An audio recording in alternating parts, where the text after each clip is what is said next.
Hi everybody, welcome to the final webinar in the 5 and 5 series. So today we are going to be discussing when are you going to get your customers back. So for today's webinar we're going to have a little look back at the series and what we've learnt so far, and then we're going to focus on today's topic, which is going to look at understanding how you can retain your customers and remain relevant. We're going to talk through some really key examples of brands who are doing this well and go from there. So we've got the slides which are able to download from the widget, and as well as that we've got the previous webinars and the resource list which you can go and watch again. So I'm going to pass over to Jeremy now. Good afternoon everybody. Good morning, wherever it is that you're dialing in from. I've just scooted across from Paris this morning on the Eurostar, literally just landed in the office, feeling incredibly jet lagged, but probably has more to do with the U2 concert and the wine last night than it does anything else. We'll get into that later on. I would like to talk about loyalty and what it means to get someone's attention, and what does it mean to be a fan, and this whole idea of falling in love with ideas and brands that we've spoke about over the last few webinars.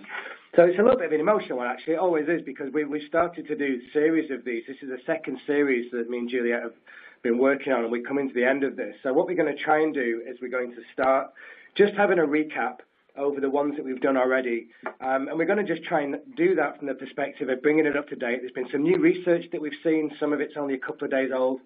We're also going to be a little bit unconventional. There's some research that we haven't published as part of this deck that I'm going to show you that I just tweeted. So we're going to come to that later on and talk about the future of loyalty and retention and what that looks like, where that's going to go. And what I'd like to do is to have as much Q&A as possible. So this is going to be kind of fast and furious. If we get really pressing questions, we may answer them as we go along. If not, I'm going to try and leave 15 minutes at the end. And because we're going to cover so much ground, I think one of two things is going to happen. Either there's going to be lots of questions, which would be amazing, or people will just, their heads will be ready to explode. Hopefully you'll be screenshotting all of the stuff that we've got as we go through, and you'll be trying to make sense of it. So one thing that I never say at the beginning of these things, and this is true for any marketer that you're going to listen to, any business leader, anyone that looks like they've got some kind of a point of view just because they've seen interesting things. Doesn't mean it's relevant to you, but, someone like me, I've been in a lot of boardrooms and seen some big brands. So I'm going to share some of my stuff. Now, what we never encourage people to do is just to go and sit in a dark room. Just go and sit in a room afterwards, maybe tomorrow morning, without your phone and a computer, and just a notebook and a pen, and just try and process all the stuff that you heard that week, and just try and think, what does that mean to my brand? What does that mean for my customers? Do I agree with it? Do I not? Is there things that I should dig into a lot deeper, and then maybe you want to become a specialist on other things that you become more passionate about? I only say that because I know that business is so incredibly fast. We don't often take the time just to sit back and actually process what this stuff means. If you don't do that, I would completely expect that you're going to forget 60 to 80% of everything I've said, just like you would if you go to a conference. So I encourage you to do that. We'll share the links at the end so that you can get not just all the decks and this webinar series, but the one before, and you know exactly where to go, and you can get the slides and dig into those a little bit deeper yourself. So the whole purpose of this was really to look forward over the next 5 years. It was inspired really by IBM did this 5 in 5 thing where we look at these emerging technologies. We spend about $6 billion a year and have a research team of about 1,000 engineers. And really what they're trying to do is to invest their time, money, and resources either in innovations and patterns or for customer projects we're working on, just to figure out where the world is going to go over the next 5 years. So big job between now and 2022. Often what webinars do is they look at today or they look at where they've come from. Now, the research that I look at from Forrester and Gartner and IDC, again, that looks over the next 5 years. And we've got the brand new Gartner hype cycle, which is only a couple of days old, which I'm going to share with you as well. So really what this is going to try and do is look forward a little bit. Now, obviously, there's a lot of caveats that come with that because we don't have a crystal ball. We might have Watson. We might have some very, very clever marketing software that can do all kinds of wonderful predictions, and we'll show you a little bit of that. But we really don't know, where stuff is going to go. So we're going to try and open this as a conversation about, based upon everything that we've seen, where do we think you should be spending and investing your time going forward? So just from the point of view of loyalty, and then we'll flick through the first 4 in this series, there's a little bit of background. Let me just give you a whole bunch of numbers. just for context. I try, rather than just have opinions and point of view, we try and have some evidence about what it is that we're talking about. And we'll look at the emotional connections with some of this later on. But when you start looking at loyalty and you start looking at customer retention strategies, really what you're doing is looking at the most important part of the marketing mix, even though a lot of the time it feels like it's the most neglected. We're going to cover single view of a customer shortly. It's one of the things I'm most passionate about, not just because it's what CMOs and CEOs often have as their number one priority, but I've seen research in the last week that's shown of the customers that are investing in a single view, the main reason that they're doing that is just to serve people more messages and do better personalization. And actually on the list of priorities right at the bottom at number 10 was loyalty. But why on earth would you go to so much time and effort and spend a fortune on marketing technology and IT manpower to plug all this tech together to get that perfect single view just to serve people more ads and to try and sell them more stuff? It's a very transactional relationship. We're trying to get away from that. We don't focus on loyalty enough. And I honestly don't understand why we don't do that. We've known for years. I started in the industry in the late 90s. Direct mail was a big thing. 6.7 to 7 times cheaper to keep a customer than get a new one. Those figures are still showing consistently across the industry at the moment, in spite of digital and the social web. We're doing some research at the moment with e-consultants that are probably going to show exactly the same figures as well. But despite that, marketers are still spending more on acquisition than they are in loyalty. So let me give you a couple of numbers. There's some research that we're working on at the moment. We're going to publish this over the next few weeks, but we look on an average at things like the average value of a lost customer, $243. The probability of selling to an existing customer is about 60 to 70%, as opposed to the probability of selling to a new customer or a prospect is only 5 or 10%. It's that much harder to sell to a new customer, yet we're still trying to chase them with our paid social and all of our click-to-buy strategies and campaigns and discount models. Think about this. A 2% increase in customer retention has the same effect as decreasing costs by 10%. That's a huge one. For any of you guys on the phone that are looking at building out a big marketing strategy, the first thing you need to do is win over the hearts and minds of people above you. That's going to include a CTO, CIO, and especially the CFO and the COO, your Chief Operating Officer, who's in charge of the finance, the purse strings. The best way a marketer can do that is to show the operational cost savings that their marketing is going to deliver. You can show that in day one. Showing ROI takes a long time. Showing cost savings can be done very, very quickly. And not enough marketers make a case for all of this sort of stuff to do some of the tactics we're going to cover in a second. A lot of marketers don't do that. They try and show the ROI and they try and show about the reach and the awareness and some of the vanity metrics and the increase in, consideration, share of voice, and all of that kind of stuff, instead of just looking at the hard numbers. How much is it going to make? How much is it going to save?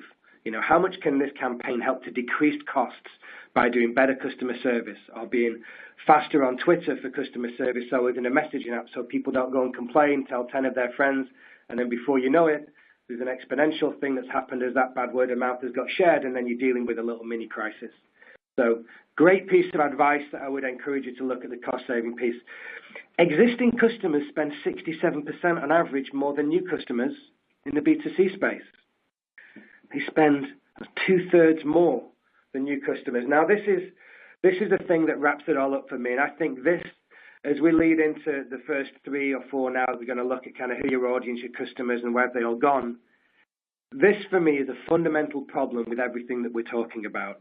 In fact, this is really the root. If we just decided to speak about this next issue, I think we'd be in a good place. This is why we're trying to put on these webinars to raise some of these concerns and issues, sometimes that marketers don't actually think is a problem. Listen to this. 63% of shoppers think that loyalty programs are supposed to demonstrate how loyal a company is to its customers. So 63% of shoppers think that the purpose of that loyalty program is to show how loyal that company is to its customers. That's a relationship that's operating in a certain direction, right? Now think about the way the marketers think. 2/3 of marketers, 66%, think the exact opposite. 66% of marketers think that loyalty programs should be a way of showing how much customers have got loyalty to the company. They're trying to prove how much has that customer got loyalty to this business, and then therefore can I figure out his lifetime value and serve him the right message and the right discount. That's completely the wrong way of looking at it. It's the same across branding. It's the same across the old way of doing marketing, which is when the brands were in control. Now the customer's in control. That really tipped over with the birth of the social web, but a lot of marketers still think that they're in control, and they're really, really not. So we'll get into some of that later on, but let me just spend maybe the next 25 minutes just flying through the first four. We'll do this quite fast, but we're going to try and expand upon some of the topics that we've looked at as well, just to see who is your audience and what do they really want and where have they gone. And this is important. We've got some of my friends on the phone as well that I've been debating this topic with recently. We're going to look at the idea of to what extent should you be building emotional connections with customers? To what extent should it actually be not about a relationship at all? It should be about just providing great customer experience or, a really good customer service. And in fact, trying to build an emotional connection and a relationship, let alone trying to get someone to fall in love with your brand is a myth and is something that could be a complete distraction to marketers. So let's have a look at that. So let's start by looking at who is your audience. We've spent a lot of time over the course of my career. I've spent a whole bunch of time trying to encourage people to get obsessed with the 5 W's, something I heard from Starbucks a long time ago. They were measuring hundreds of metrics and had these very deep reports. I saw it across some telcos and utilities as well.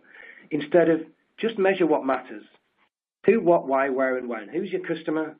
What did they say? Why did they say these things? Where did those conversations take place and when? And those 5 W's cover so much ground that really tells you everything that's going on with your audience right now. You can start splitting your demographics, your programmatic, your content. You can start shaping the way your social media strategy should be going forward, just based upon those 5 W's. But then don't forget, there's a bit that comes after that. Not just how do you measure it, what were the outcomes? What did that actually deliver? What was the economic value? For some brands, that's going to be a like. For some brands, as much as we would hate to admit it, and we look at the vanity metrics, some people are happy with the reach. There's a big YouTube influencer conference that's going to be kicking off at Excel in the next few days. That's going to be all about how you just drive a huge amount of views and share of voice across a video channel. Some people are okay with that. Some want an increase in customer satisfaction NPS. Some other people are trying to do these big transformation programs that want to try and deliver ROI. The ultimate goal, the return on investment, we're seeing across companies that try and get that single view. Companies that are trying to put complicated marketing strategies in place across lots of different channels, especially taking their data out of silos.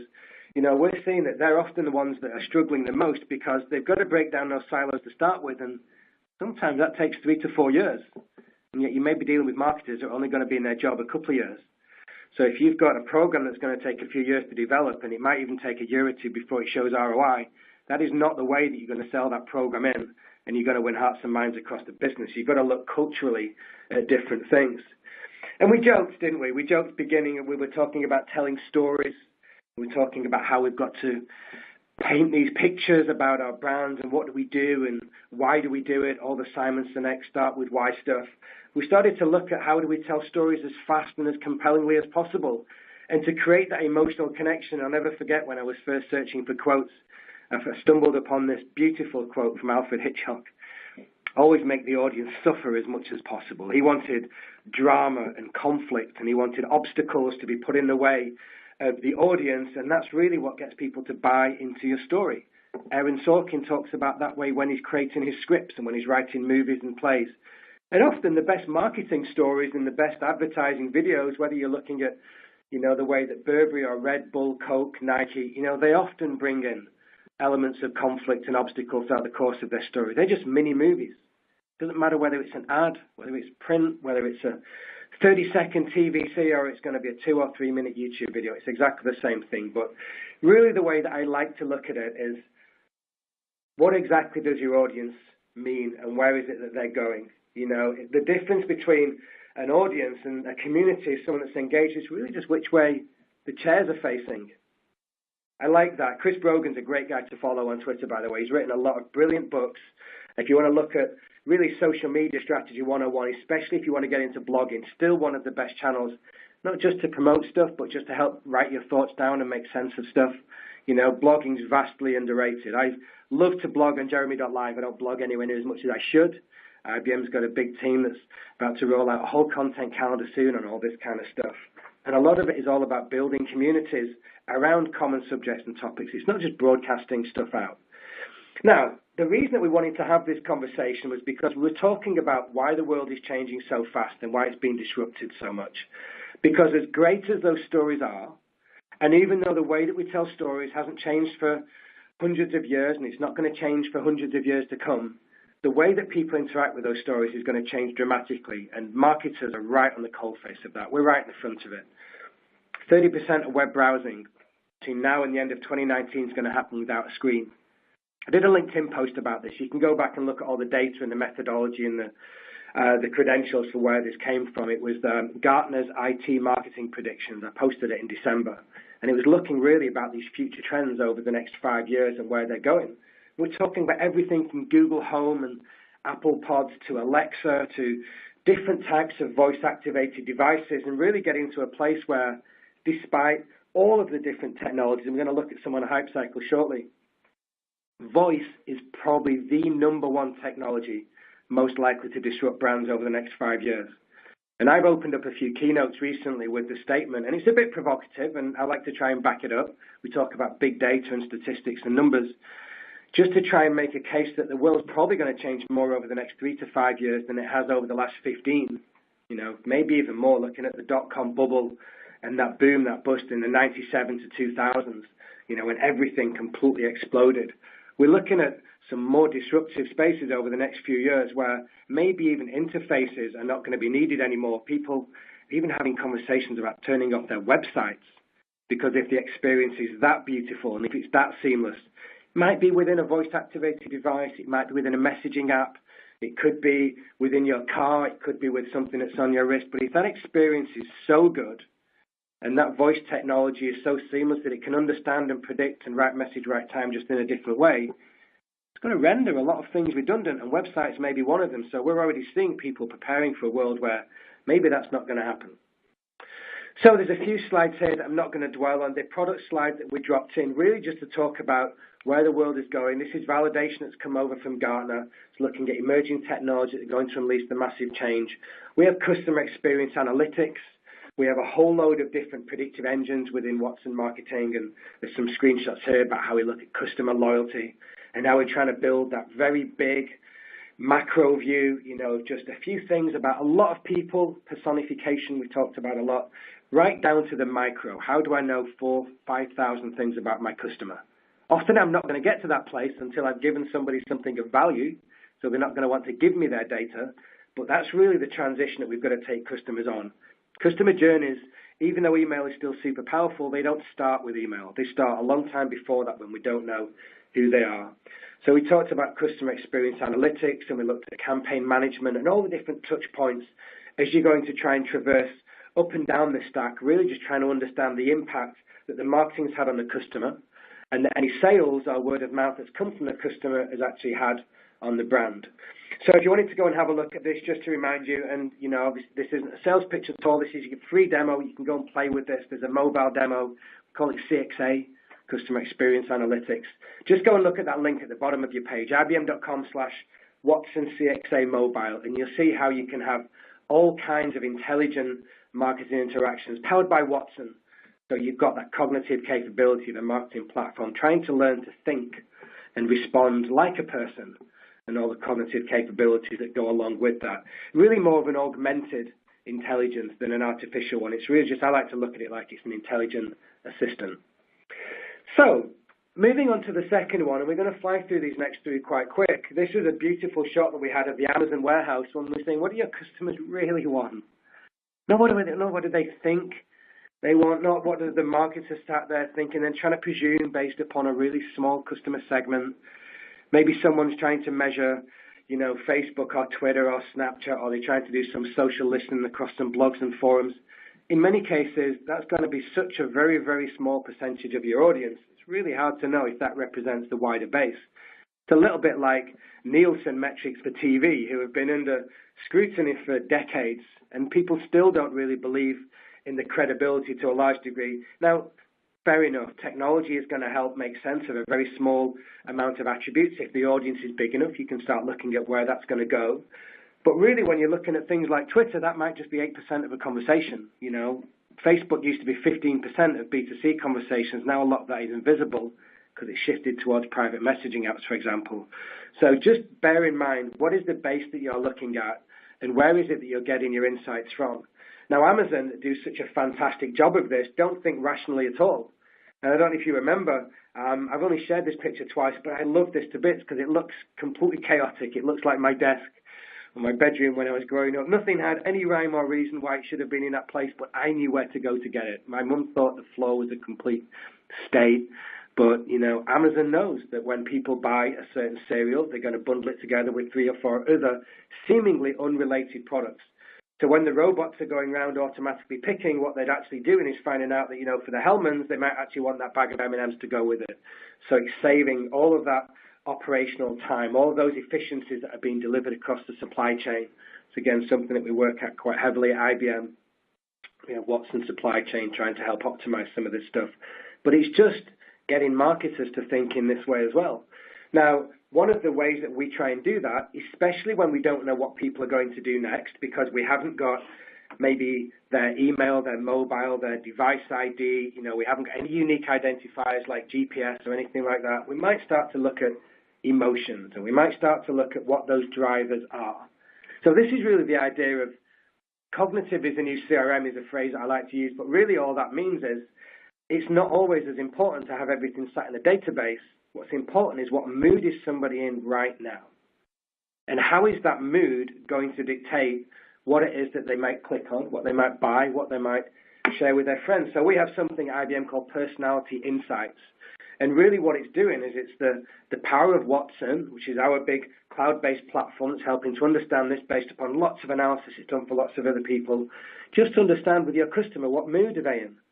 And how is that likely to drive behavior next? So personality insights and those emotional triggers are the things that we're looking at the moment that are most likely to deliver real business impact. This is really the emerging technology going forward that very few people have dug into yet. We'll look at a couple of examples shortly.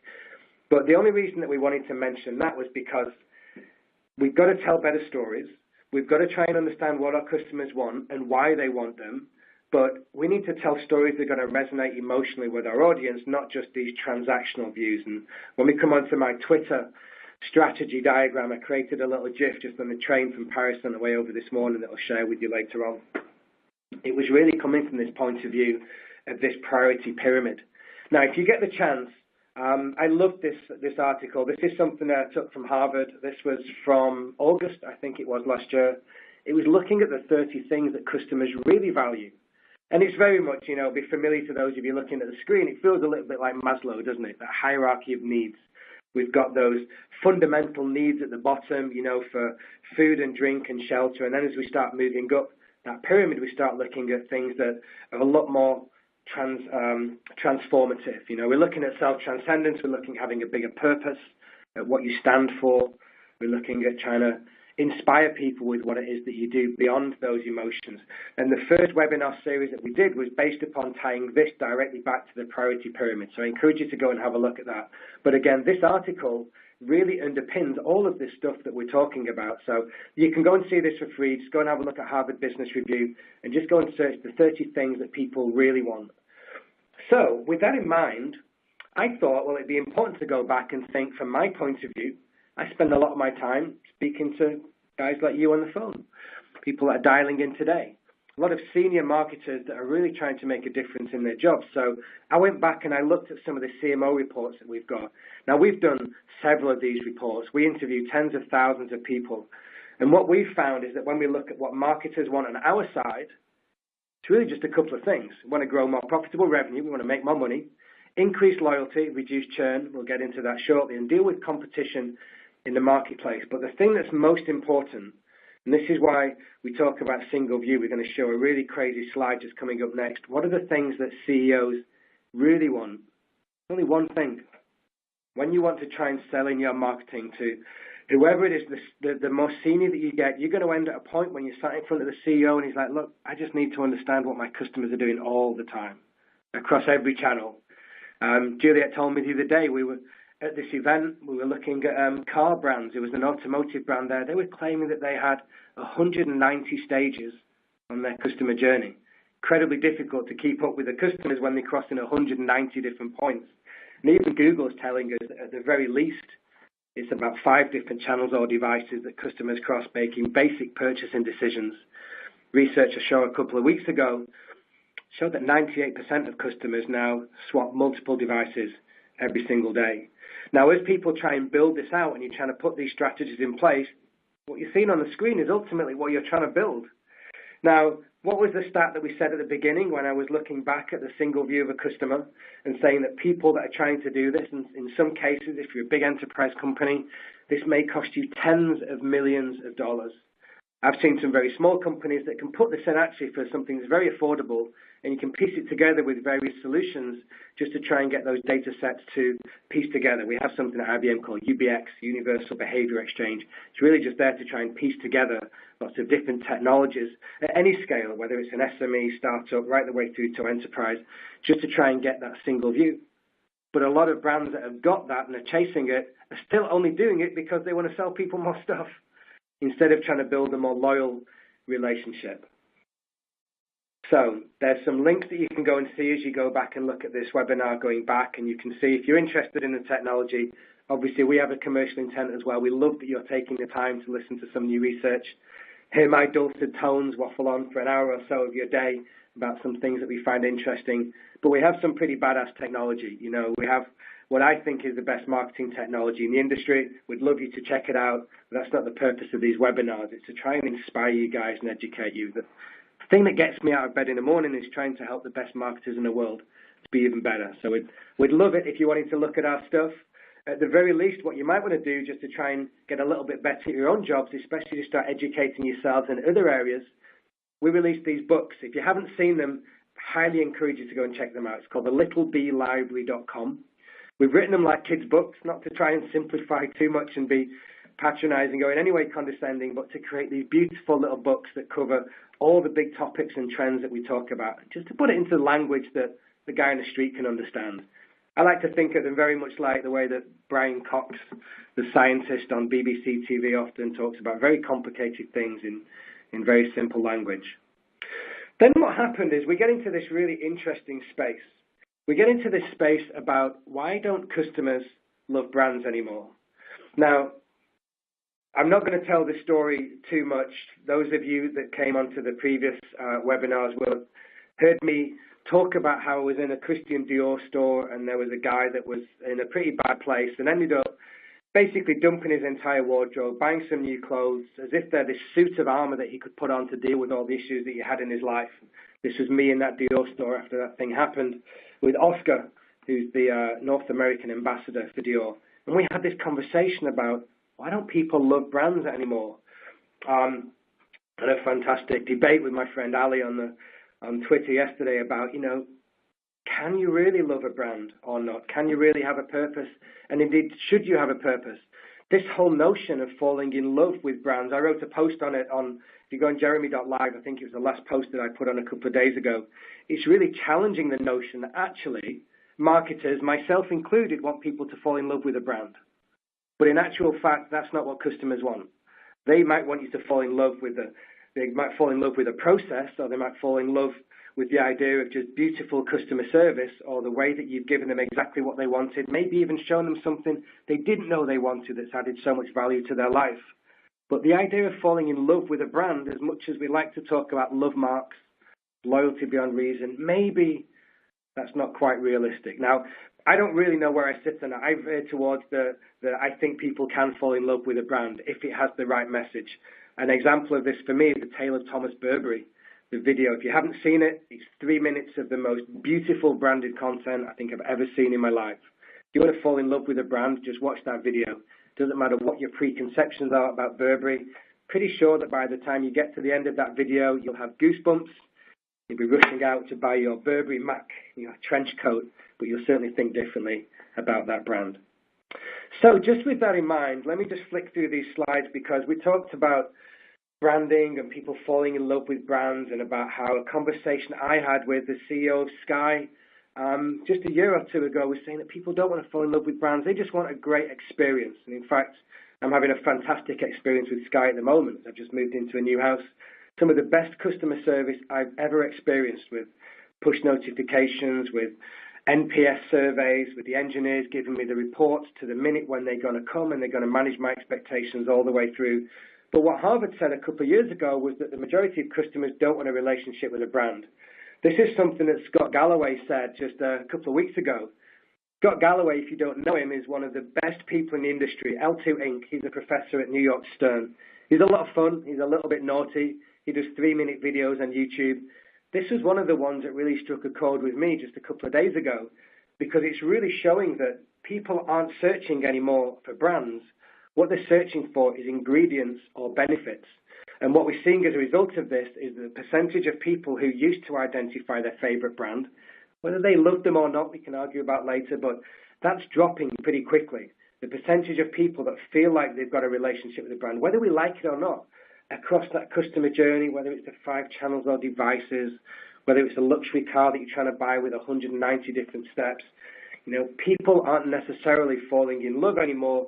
What they're doing is just trying to get a solution. Now, the challenge going forward for brands, especially for technology companies, and especially if we're looking at voice with things like Alexa, that Amazon are filtering out an awful lot of that content, and Amazon has decided who your favorite brand is because it's based upon filtering the results of when you ask it a question. Alexa, I want to buy a jacket because I'm going away, I'm going skiing this weekend. And it might talk to you about a couple of different things, and it might then surface a thing that you can go and have a look at later on. But Amazon's going to choose what that is, and it's certainly not going to give you every single option because there's going to be thousands on Amazon.com. That in itself is going to be an issue going forward. So I encourage you to read these 2 books because they'll give you, if you're a marketer, I recommend a lot of books, but these are certainly in the top 5 of the books that I've read in the last 5-7 years. Marketing from Javier Sanchez-Lamalas, used to be a CMO of Coca-Cola, and Kevin Roberts, who was a CEO of Saatchi. He really invented this idea of love marks, future of brands, really loyalty beyond reason. And both of them, Kevin Roberts with love marks from a branded emotional point of view, Javier Sanchez-Lamalas from an operational point of view, how do you build a relationship with your customers? Now, here's some slides that you can just screenshot, you can download and have a look at them afterwards because there were a couple of interesting things that we went through. Now, we're at 25 to 1, so I want to try and get into some of the loyalty stuff that we want to talk about because that thing that I just mentioned about Amazon. Now, this isn't an anti-Amazon rant by any means. It's just something I saw Scott Galloway talk about it a couple of days ago on his video, and he did a demo when he was asking Alexa for batteries. And Alexa was being very, very specific over the batteries that she thought that Scott should buy, and she didn't want to show him any of the other ones. Now, if I'm a battery company, that would concern me quite a lot. And what's actually happened over the last couple of years, and we've seen this case come to a head quite dramatically with Uber, with their CEO Travis Kalanick, that was essentially forced to step down because of the ethics behind their brand, was looking at where's your customers gone. A lot of those customers have gone somewhere because they're upset. They've gone because you didn't provide them a compelling enough experience. They're not loyal. They're upset because you may have not been as transparent as you should have been when you captured their data. In the case of Uber, there's some very public records and blog posts about the GPS that was being tracked. In some cases, even when Uber was deleted from people's phones. So you start looking at the shift of, this is great when you're thinking about where your customers are going to go next, but, that loyalty is very, very fragile. In fact, I was thinking about this last night at the concert. I was in the Stade de France in Paris watching U2, and been a U2 fan. It's my favourite band, and it's the Joshua Tree tour. It's my favourite tour. It's my favourite album of all time, and they played the album all the way through. Now, I was thinking back with a view to giving this webinar today about the relationship that I've got with U2 and with that band, and I loved them to death. Really up until about 2001, and All That You Can't Leave Behind came out. It was one of my favourite albums, and for me, then they lost it a little bit. And Bono maybe started to talk a little bit too much, and he's at Davos more than he's on a stage, and, as much as I loved the band, and I loved what Bono stood for, and I loved kind of the music, because they didn't seem as relevant to me at the time, I was kind of starting to step away. Now, I'm one of the most loyal U2 fans you could ever come across, but, there was a decade there when I'd gone. Now, that's something that I'm very passionate about. I love music for all sorts of spiritual reasons, with what that does to you in the way that it inspires you. But, think about that in terms of a brand when you often don't have that depth of emotion. You know, that loyal relationship is very, very fragile. So the second you upset people, I love the fact that Bill Gates said they're your greatest source of learning, but often an unhappy customer is really the highest likelihood of being turned into the most loyal customer if you provide them with some type of experience as a result of them being upset, because that depth of emotion is what's going to drive deeper relationship. Javier Sanchez talks about it in his book, and he makes a case that people fall in love with brands and companies in the same way that they fall in love with each other. Now, that might be stretching it a little bit, but there's certainly a case for trying to turn unhappy customers into loyal customers is really where we should be focusing, not on the influencers and not on the people that spend the most money. They kind of are very expensive to target and often don't deliver anywhere near the same amount of impact. Now, these slides that we're going to flick through that you can look through later on, customer engagement's declining massively. Engagement on social media dropping through the floor. We're seeing that with all the posts across different channels. Facebook showing the same thing. Facebook showing with chatbots, 70% of them are failing at the moment. We're seeing about 20% of retailers are abandoning apps at the moment, going back to mobile responsive sites, mostly because a lot of the apps are either too expensive to maintain, or the engagement within those apps that they thought everyone was within apps. Well, yeah, of course they are, but there's only 5 apps that people spend about 85% of their time in. Chances are it's not going to be yours. So there's a whole thing there about what does that mean with the future of app strategies going forward, especially when we look at voice and the way that you can use technologies like Watson to embed Alexa-style technology within any of your marketing applications, whatever that is. And the dramatic stat that really you should all be startled at as you start looking at what your career and what your job title might be by 2020, 2022, there's going to be 1 million devices an hour added to the internet by 2020. So we'll be marketing to machines and algorithms as much as we're going to be marketing to people. You know, we're still trying to get share of voice. We're still trying to affect people's minds. We're still trying to tell stories. But because of that noise, and because just over the last 15 years, we've gone from seeing about 3,500 ads a day to seeing 10,000 ads a day. People are still spending fortune trying to beat people around the head with their adverts and this battle for their attention, but very, very difficult. It's very difficult going forward. We're trying to use AI technologies to try and make sense of that. 2017 is showing, if you see on the screen there, that's the 100 different AI technologies trying to help people to build loyalty within the marketing space across all those different industries. Now, that's a great little slide just because I love slides with logos on and they look fantastic at conferences and to talk about, but that means a lot to me because that's the future of AI at the moment is really starting from this point in 2017 where there's 100 logos. And I think back to 2011 when Scott Brinker first did his slide and there was 100 logos pretty much on the same slide of marketing. The marketing technology landscape had 100, just over, just 6 years ago. And when you think what that looks like today, it is insane. We're now at 5,381 different marketing technology that people are trying to make sense of. So we've spoken a lot about this in the past. If you want to go and have a look at my Vimeo, I've got vimeo.com/jpwaite. I talk about some of these slides in a lot more detail.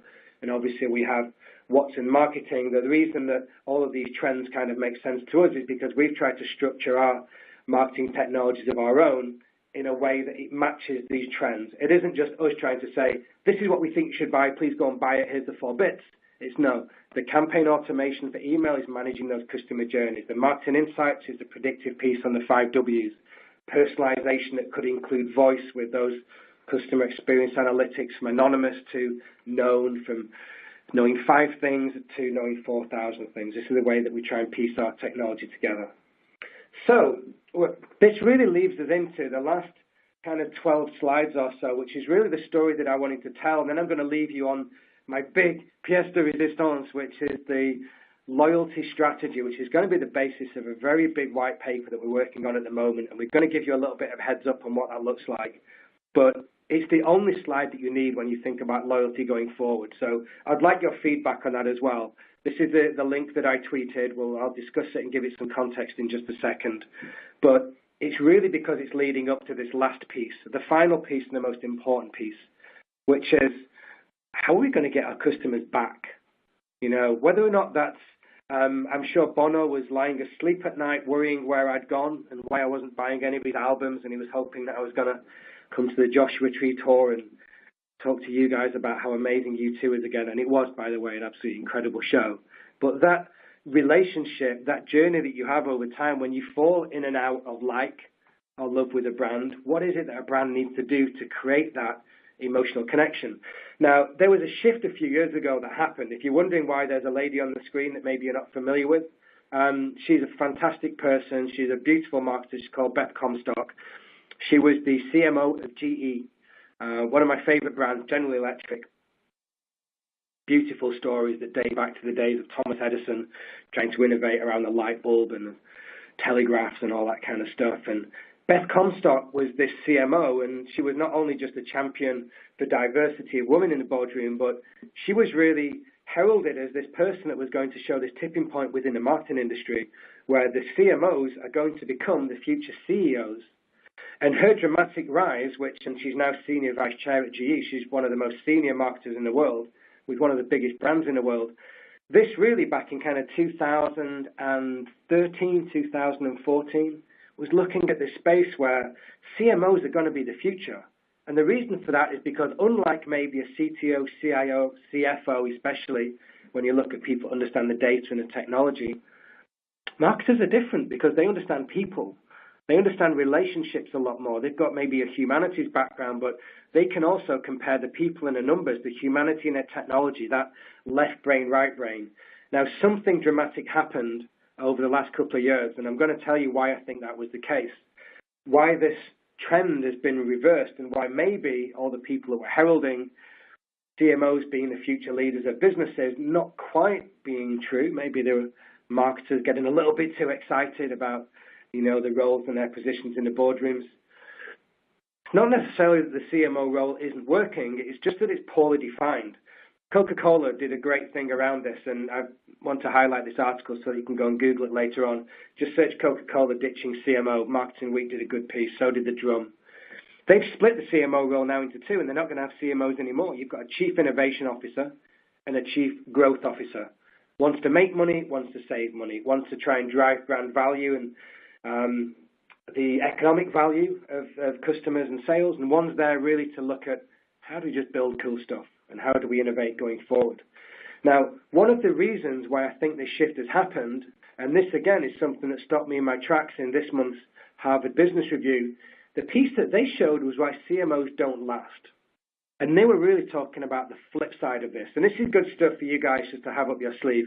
Just like I said, it's important for you to have a point of view on can people fall in love with brands or not. It's important for you to have a point of view as to the role of a CMO in the boardroom. Some of you may take, the CMOs understanding marketing and technology are going to be those pie-shaped people, as we like to call them, that are going to be the leaders of businesses going forward.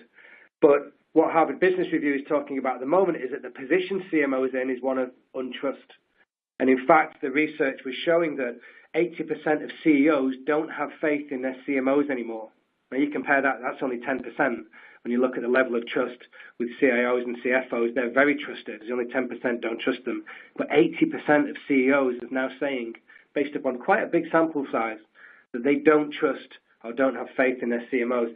One of the reasons I think that is, now this is important, I'm skimming over this slide, but this is a big deal that you want to go back and have a look at, because any loyalty strategy going forward, anything to figure out not just how to keep customers, but how to get them to keep coming back and having the budgets to go and provide those compelling experiences, they're not going to happen if you don't have respect in the boardroom.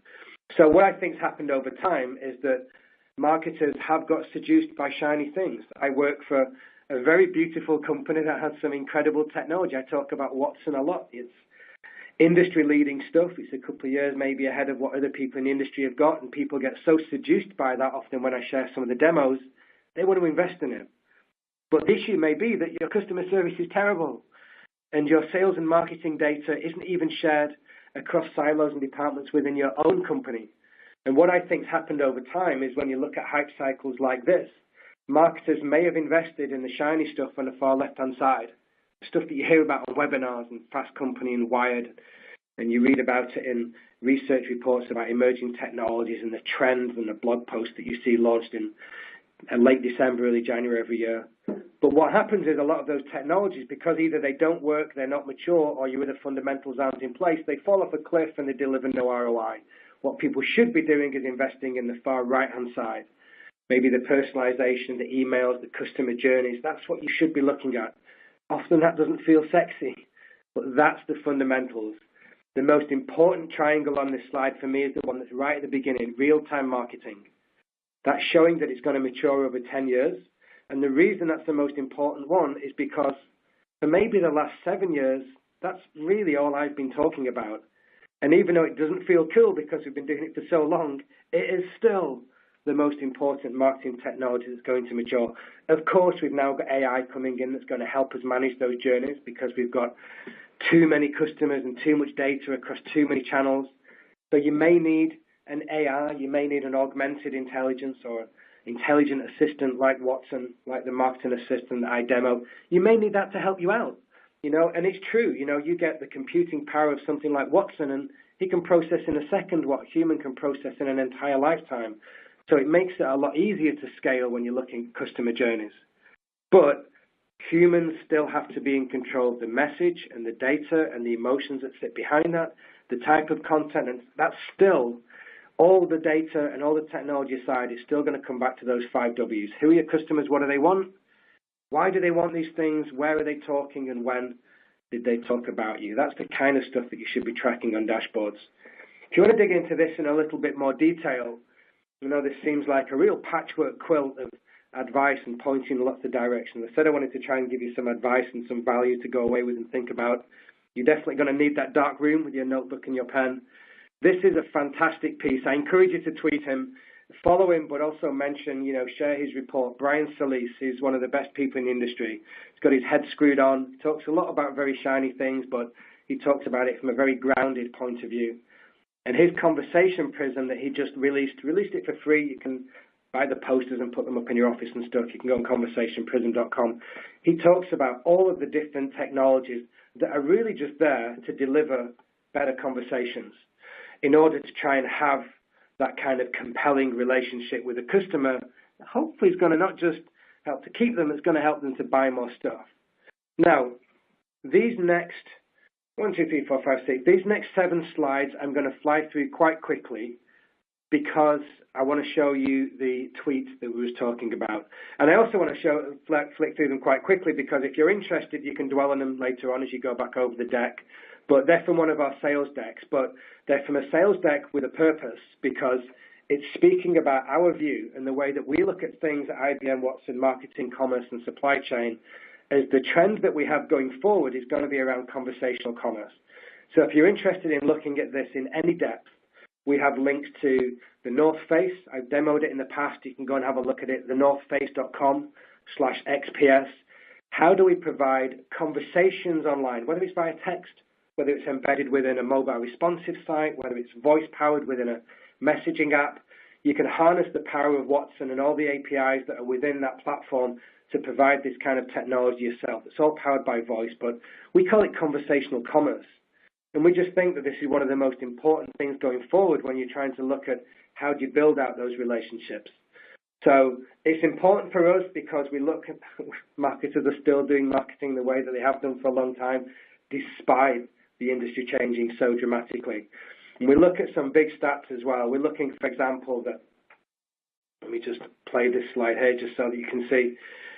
Consumers say they're more likely to shop with retailers that deliver personalized, connected experiences. 88%, of course they are.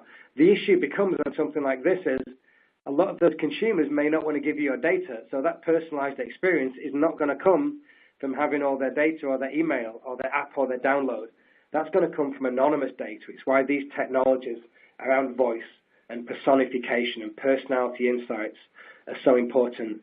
In a world in 2017 where 55% of people don't want to share any data with marketers, that becomes a big issue. So as you go back, you can have a look. We make a case here. We try and say this is why we think conversational commerce is so important. We show you something that we call our XPS, our Expert Personal Shopper. We've embedded it in a whole bunch of different technologies. North Face, 1-800-Flowers. This is machine learning technology. It can take 75,000 products and based upon the conversation and the tone and the keywords that you use, can actually try and deliver you the perfect item or help you to deliver the perfect gift. And we have a couple of benefits here for conversational commerce that you can go and have a look at, just to see if this is something that is relevant for you. If it is, fantastic. We'd love you to look at it a little bit more. We have some links with the North Face that you can see on your screen. There's a link at the bottom left, the XPS Personal Shopper. If you'd like to go and play with 1-800-Flowers, I encourage you to do so. I tried to trip it up the other day. It's supposed to have all sorts of food products on there as well. So I was trying to order sausage bouquets for my mum, trying to see what the AI was responding and if the intelligent assistant could figure out what it was. So we've almost come to the end of this now, and this is where I'm going to share the tweet that I was talking about. This is the slide that I like to share. I end all of my presentations with this slide just because I'm an evangelist for Watson, so I have to. But this, like I said, is some incredibly sexy technology. We've covered a whole bunch of it today. The ones there highlighted are the ones that I think are very relevant to marketers.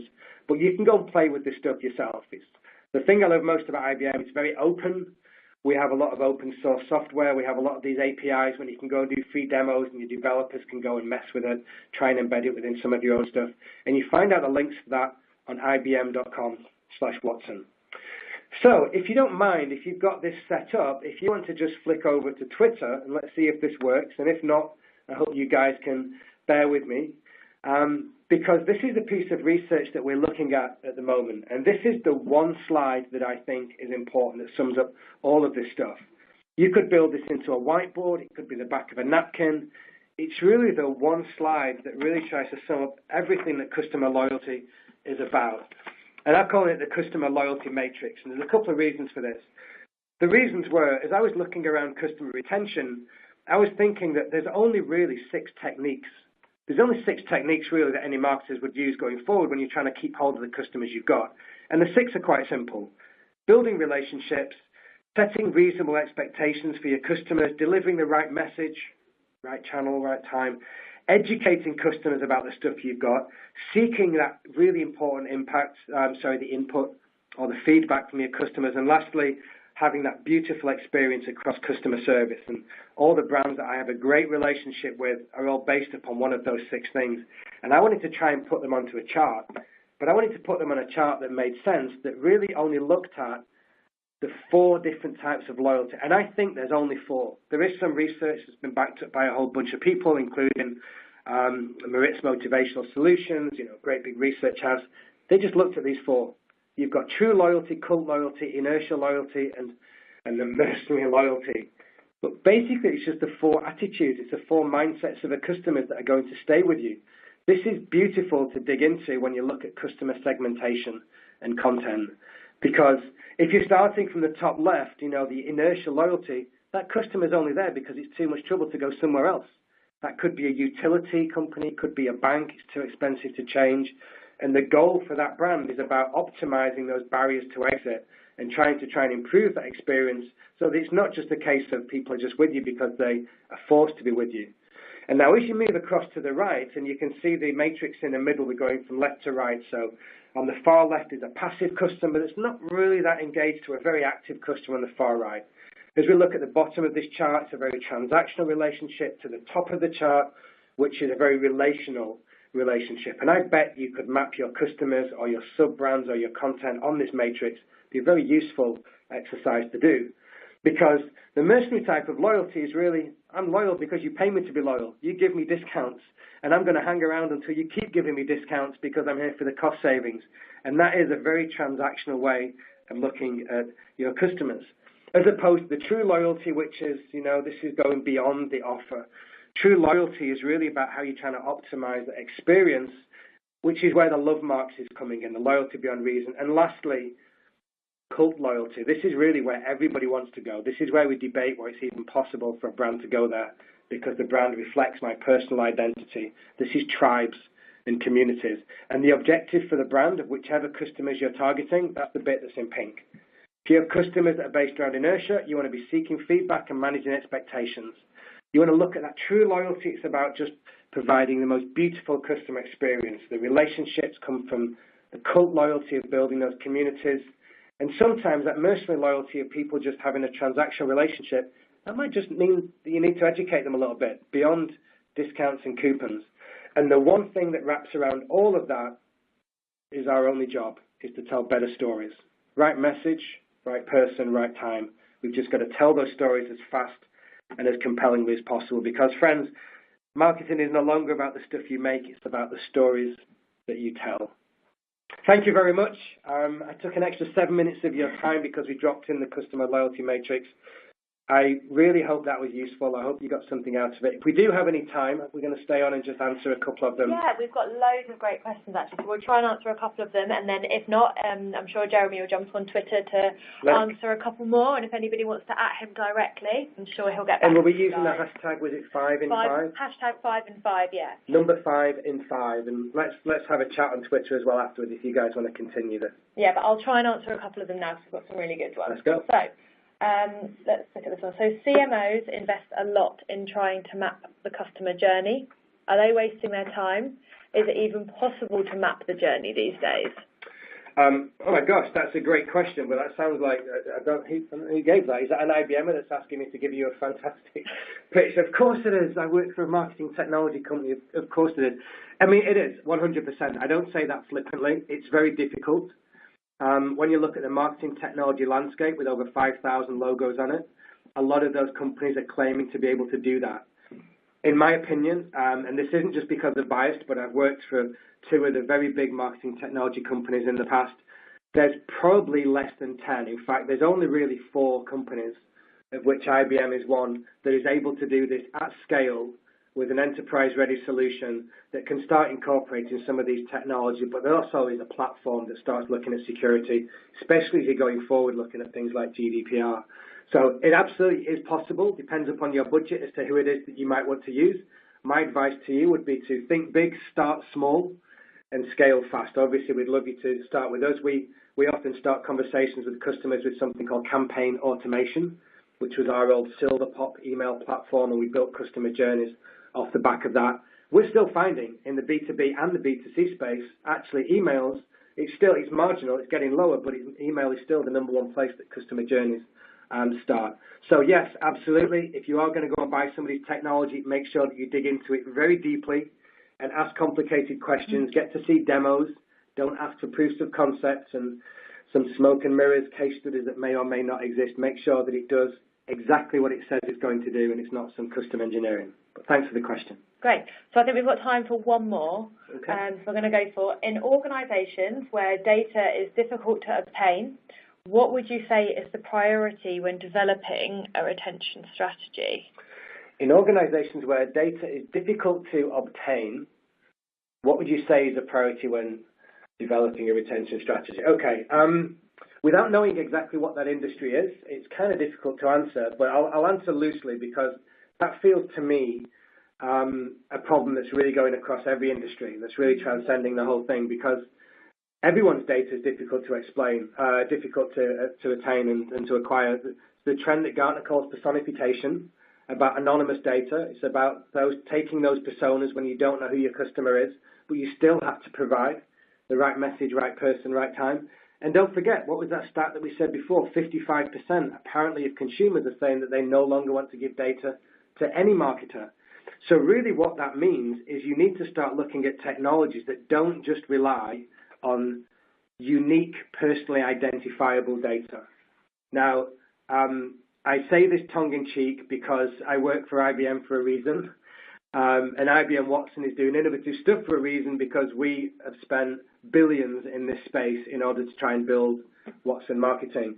And that's really the core of what our platform is to do, is to try and build compelling experiences, especially when you don't necessarily have somebody's data.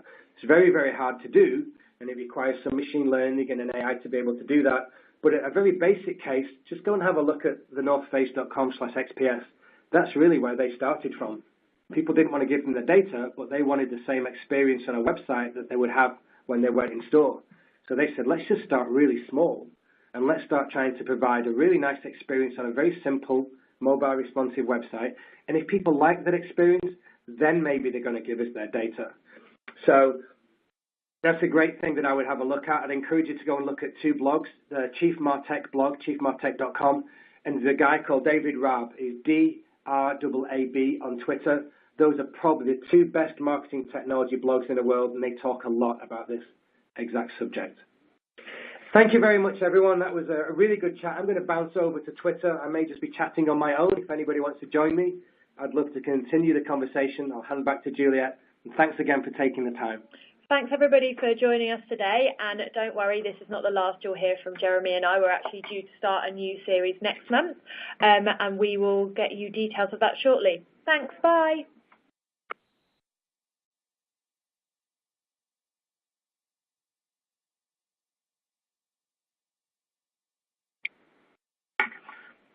Hi everybody, welcome to the final webinar in the 5 and 5 series. So today we are going to be discussing when are you going to get your customers back. So for today's webinar, we're going to have a little look back at the series and what we've learned so far, and then we're going to focus on today's topic, which is going to look at understanding how you can retain your customers and remain relevant. We're going to talk through some really key examples of brands who are doing this well and go from there. So we've got the slides which are able to download from the widget, and as well as that, we've got the previous webinars and the resource list which you can go and watch again. So I'm going to pass